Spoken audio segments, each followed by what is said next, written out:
AP assembly coverage విషయంలో మీడియాపై నిషేధం ఎత్తేశారు speaker Ayyanna Patrudu. సంబంధిత ఫైల్పై అసెంబ్లీ స్పీకర్గా అయ్యన్న పాత్రుడు తొలి సంతకం చేశారు. అసెంబ్లీ సమావేశాల విషయంలో ఛానళ్లపై గత స్పీకర్ బ్యాన్ విధించారు. ఆ నిషేధాన్ని కొత్త స్పీకర్ తొలగించారు.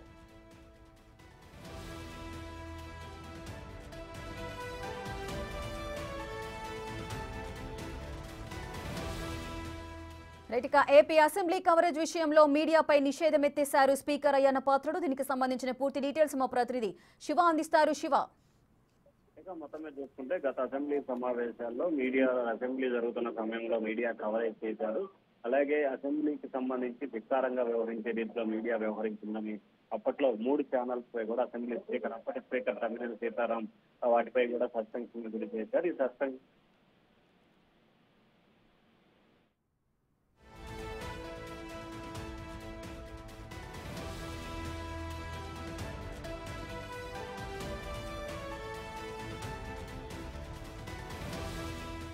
బ్రేకింగ్ న్యూస్ చూస్తున్నాం. ఏపీ అసెంబ్లీ కవరేజ్ విషయంలో మీడియాపై నిషేధం ఎత్తేశారు స్పీకర్ అయ్యన్న పాత్రుడు. సంబంధిత ఫైల్పై అసెంబ్లీ స్పీకర్గా తొలి సంతకం చేశారు అయ్యన్న పాత్రుడు. అసెంబ్లీ సమావేశాల విషయంలో ఛానళ్లపై గత స్పీకర్ అయితే బ్యాన్ విధించారు. ఆ నిషేధాన్ని కొత్త స్పీకర్ తొలగించారు.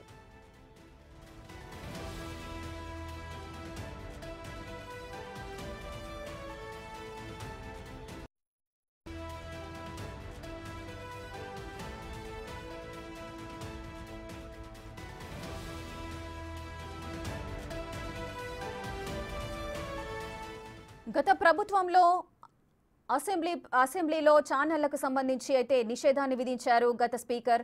ఇప్పుడు ఆ నిషేధానికి సంబంధించిన ఫైల్పై తొలి సంతకం చేస్తూ కూడా ఇప్పటి నుంచి ఆ నిషేధాన్ని తొలగిస్తున్నట్లుగా ప్రకటించారు అయ్యన్న పాత్రుడు. దీనికి సంబంధించిన వివరాలు మా ప్రతినిధి శివ అందిస్తారు. శివ, మొత్తం మీద చూసుకుంటే గత అసెంబ్లీ సమావేశాల్లో 3 సంవత్సరాల క్రితం కూడా పలు మీడియా సంస్థలకు సంబంధించి అప్పటి స్పీకర్ తమ్మినేని సీతారాము సస్పెన్షన్ గురి చేశారు. మొత్తం అప్పట్లో 3 ఛానల్స్ కు సంబంధించి కూడా అసెంబ్లీ నియమావళిని ఉల్లంఘించారు. అధికార పార్టీకి వ్యతిరేకంగా ప్రవర్తిస్తున్నారనే సాకుతో కూడా స్పీకర్ ఆ 3 ఛానల్స్ పై కూడా సస్పెన్షన్ గురి చేశారు. ఈ నేపథ్యంలో కొత్తగా ప్రభుత్వం ఏర్పడటం, కొత్తగా ఈ రోజు స్పీకర్ ఎన్నిక అవడంతో కూడా ఆ 3 ఛానల్స్ పై సస్పెన్షన్ వేస్తూ కూడా స్పీకర్ అయ్యన్న పాత్రుడు మొదటి సంతకం చేశారు. ఏదైతే గతంలో సస్పెన్షన్ గురయ్యారో భవిష్యత్తులో మీడియాకు అటువంటి పరిస్థితి ఉండదు, మీడియాకు పూర్తి స్థాయిలో స్వేచ్ఛ ఉంటుందని చెప్పి కూడా ఏదైతే స్పీకర్ అయ్యన్న పాత్రుడు అయితే ఈ సందర్భంగా ఒక వ్యాఖ్యలు చేశారు. వెంటనే కూడా మొదటి సంతకం దీనిపై చేశారు.